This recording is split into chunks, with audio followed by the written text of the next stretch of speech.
a Chinese spacecraft returns to Earth in the not-too-distant future carrying a recently found energy source called Xianting.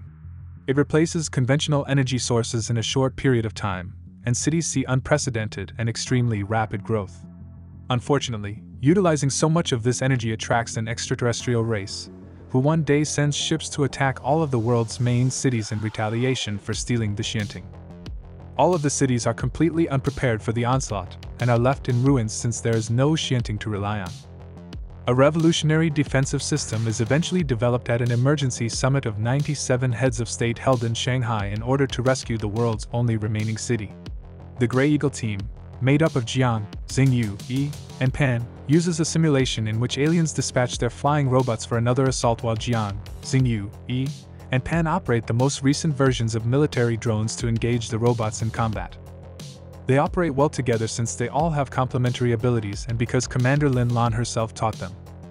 Commander Yin is delighted with the outcomes and remarks that Jiang is very skilled at piloting. Lin Lan backs up this observation by claiming he is by far the greatest. Jiang was a former member of the logistical team that constructed the Shanghai cannon, which has allowed Shanghai to be the final citadel still standing. But when circumstances worsened, he enlisted in the fighting squad to support them. Jiang runs to the elevator after finishing another training day so he may go with Lin Lan, who he has a big crush on. Jiang wants to give Lin Lan a flower for her birthday today, but he is anxious and uncomfortable about doing so. He musters up his confidence just as Lin Lan steps out of the elevator. Jiang sends her a message about the training later, at home, and is happy to discover that she responded positively. Later, Yoon informs Lin Lan that New Delhi has also been the target of an extraterrestrial invasion and requests that she utilize the knowledge she has gained there to strengthen their defenses. The castle suddenly issues a code red alert. It turns out that an extraterrestrial mothership has emerged above Shanghai. The city's residents start to fear, but the soldiers quickly direct them to the appropriate shelters where they can join their teams in the stronghold. The city has several defenses, including a unique force field that blocks the mothership's initial laser onslaught. The force field can only hold up for so long until the aliens send an army of robots through the breach that the beam managed to produce before the engineers can repair it. The drone's pilots instantly deploy them to battle while taking care not to harm any civilians who are still rushing for cover. The girl nearly gets struck by one of the robots as they reach the citadel and land in the middle of the road, but Jiang manages to shove her out of the path just in time. The artillery squad opens fire to attempt to stop the robot from firing at everything in its route as it starts shooting at everything in its path. Jiang makes several unsuccessful attempts to assist, but just then, a tank driven by Lin Lan shows up and quickly obliterates it. The mothership departs the region for the time being after the drones finish eliminating the remaining robots just in time for the engineers to finish repairing the force field. Later, the committee is informed by the scientific division that during the battle, they scanned the mothership and identified a weakness in it. The committee wants to fire the Shanghai cannon against it, but Yoon forbids them because a backlash would endanger lives. After that, Ian takes Lin Lan to a secure location to explain that Shanghai is home to the final deposit of Xianting, which is extremely unstable and the only thing, along with the castle and the force field, that saves the city from collapsing. They would waste all of the remaining Xianting and render the city defenseless if they fired the cannon. The greatest defense against the aliens is to keep honing their Eagle squad so they can one day take the place of the force field. In the meantime, Jiang and his buddies are relaxing on a rooftop, having a drink and discussing their future plans if there weren't a war going on. Pen really wants to complete his bike and ride it without restriction. An emergency call abruptly interrupts them and warns them the city is once more under siege. They immediately return to the stronghold and prepare to engage in combat.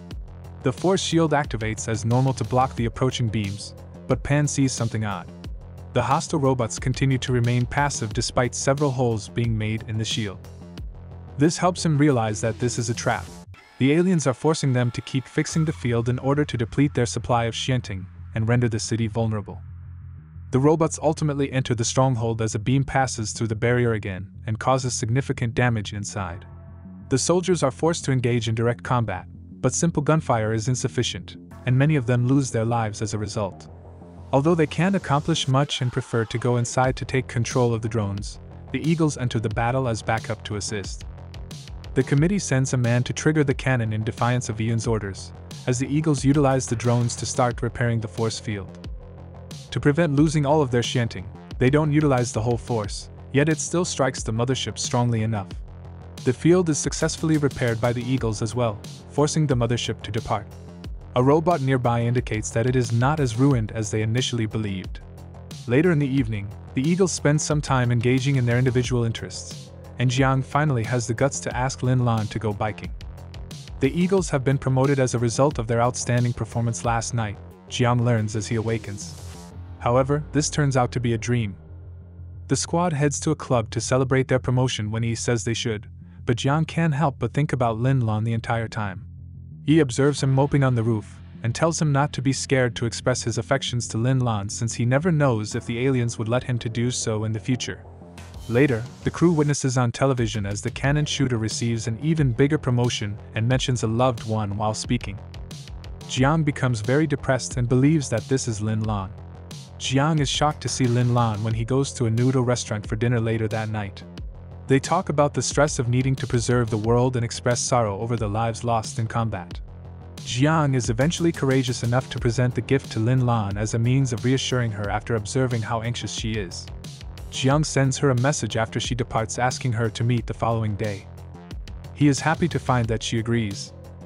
To impress his date the following day, Pan and Xingyu dress Jiang in a leather jacket. However, he feels it is inappropriate and makes him put on his uniform in its place. Jiang sees Lin Lan a little while later and is dismayed to learn that she merely wanted to speak with him to check on the generators. Lin Lan tells Jiang about her training days and how her father had been a frigid soldier who had perished in combat when he is doing the upkeep.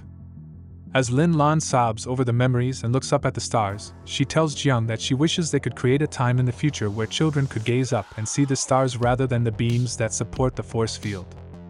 Later, when the ground appears to be beginning to crack, it appears as though an unseen earthquake has struck the region, and this causes people to fear. Yoon informs the committee that there is a chance the force field could collapse soon since the energy deposits are unstable, and the usage of the cannon has made them worse. Yoon hurries back to the command center to direct the Eagles in mending the force field flaws after they are suddenly alerted to their presence. The field returns to normal as a result of expert collaboration, but at this rate it will only last temporarily.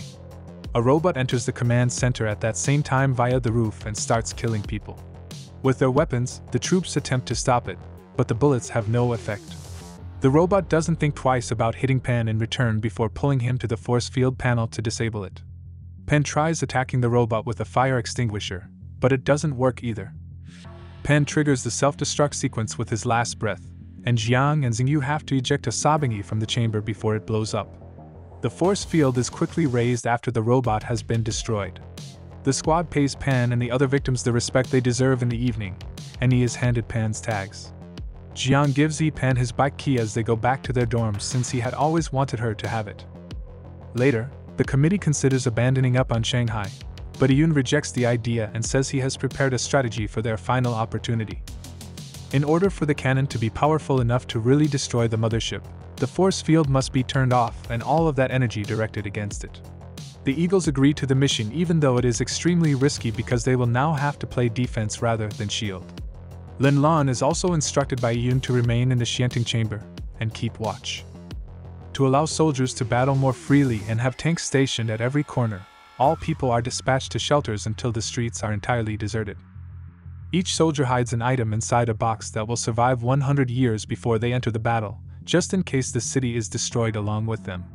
He also leaves Pan's keys in addition to a letter for Xingyu's parents. Jiang picks up his phone, but not before he texts Lin Lang to express his affections. Sadly, it isn't sent because of the present power issues. Instead of operating the drones, the Eagles will have to pilot actual aircraft this time. The alien robots descend and engage in a violent aerial battle as soon as the force barrier is dispelled. A few robots fly past them to assault the command center, despite the Eagles' best efforts to coordinate their talents in the air with an army of drones. Yoon gives his colleagues some motivational parting words before the room erupts, taking his life. The Eagles and the tanks then rush to try to halt the robots, as they start moving toward the Xianting complex. Lin Lan examines the cannon and sees it completely charged. They just need to wait for the mothership to move into position as another fight breaks out, with both sides losing men every second. One of the robots hops into Yi's aircraft after they successfully breach the line of defense on the ground. Jiang instructs her to flip before flying closer to hit the robot with his own aircraft, thus taking out the adversary while also setting fire to one of his own wings. Jiang is forced to flee in the emergency pod, which crashes slap dab in the center of the conflict. When a robot is ready to murder him, he appears and kills it with her plane. He then joins the battle with his guns, firing at the robots as near as possible. She then enters the battle on foot, intent on exacting revenge on Pan. In the meantime, Xingyu attempts to nudge the mothership toward the cannon by flying toward it. However, there are too many robots around him, so he needs support.